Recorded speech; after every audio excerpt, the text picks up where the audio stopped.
right. සියලුම දෙනා වෙත අපි 2025 රෙජිස්ට්‍රේෂන් ස්ටාර්ට් කිරීමත් එක්ක පටන් ගන්න පළවෙනි පන්තිය.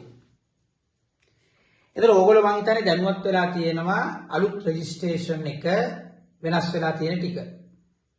එතකොට ඒකේ මූලික සංකල්පය මට ඕන මම ඒකට සම්පූර්ණ විස්තරයක් කරලා තියෙනවා. ඒ වගේම මට දැන් කෝල් කලේ විස්තර ටික අහගන්න පුළුවන්.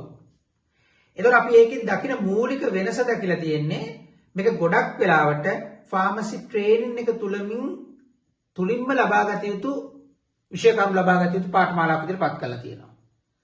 එතකොට තමයි හොඳට පැහැදිලිව මේක එන්න කලින් දැනගත යුතු මූලික කාරණාව මේ කවුරු හරි එක්කෙනෙක්ගේ මේ මොනවා හරි විෂය ධාරාවක් එකතු කර ගන්න නැතුව මොනවා හරි නෝට් එකක් එකතු කරගෙන ඒ නෝට් එක පාඩම් කරලා විභාගේ පාස් වෙන්න පුළුවන් කියන හැකියාව අයින් කර ගන්න ඕන. ඒකම මූලිකව කියලා යන්නේ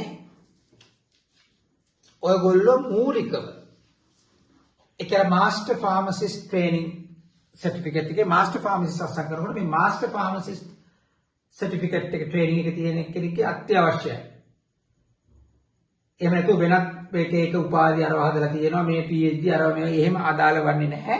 ඒ ෆාමසිය වාට අවශ්‍ය ට්‍රේනින් එක දෙන්න ඕන අවශ්‍ය පළපුරුදු ලබාගත්තු ඖෂධ වේදික ගාව ට්‍රේනින් වෙලා ඒ දැනුම තමයි ඔයගොල්ලෝ මූලිකව චෙක් කරන්නේ. ඒ සහ ඔයගොල්ලෝ වෛද්‍ය සභාවට ලියාපදිංචි වෙනකොට ඔයාලා ලියාපදිංචි කරන අස්සම් කරන ඖෂධ වේදිකා ගාව මේ රිනියුවල් සර්ටිෆිකේට් එකක් තියෙන්න ඕන.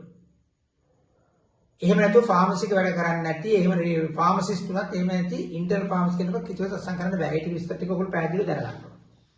එතකොට මේ වෙනස්කම් ඔස්සේ ඔයගොල්ලෝ මූලිකව තේරුම් ගත යුතු දෙයක් තමයි මේක පාස් වෙන්න ඕන නම් මේක මේ විෂය ධාරාවට ඉදිරියට යන්න ඕන නම් එක්ස්පීරියන්ස් එකත් එක්ක විෂය දැනුම එකතු කරගන්න එක ලෑස්ති වෙන්න ඕන.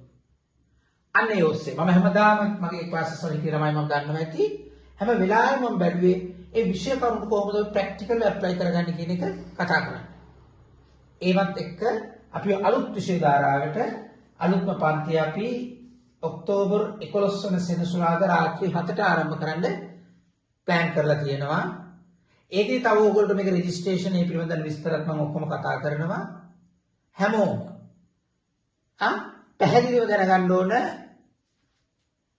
මේ විෂය ධාරාව ආය අපිට පටන් ගන්නෙ නැහැ. එහෙම ඒවා ගියා. එහෙම මුකුත් නැතුව පැහැදිලිවම ෆාමසි එක්ස්පීරියන්ස් එකක් තුලින් ක්වොලිෆයිඩ් වෙන්නේ විෂය තාර්කිකව ප්‍රැක්ටිකල්ව දකින්න පුළුවන් ආකාරයට විෂය නිර්දේශ සහ පේපර් එක හැදෙන බව වෙනස්කම් තුළ පේනවා. එහෙනම් ඒ වෙනසත් එක්ක කොහොමද කියලා හඳුනගන්න. කොහොමද අපි මේ ප්‍රැක්ටිකල්ව විෂය කොහොමද දකින්න ඕන. එහෙම විෂය කරුණු නෝට් එකක් පාඩම් කරන්නේ නැතුව ලියන්නේ නැති විදිහට ප්‍රැක්ටිකල්ව විෂය කොහොමද අපි ගොනු කරගන්නේ කියන එක වෙනස් විදිහට කරන විදිහට එදාට ඔයගොල්ලෝ මේ අලුත් පන්තියට මම සහභාගී වෙන්න කියලා කරුණාවෙන් ඉල්ලා සිටින සියලුම දෙනා ඒ විෂය තාර්කික බව තේරුම් ගන්න බලමු.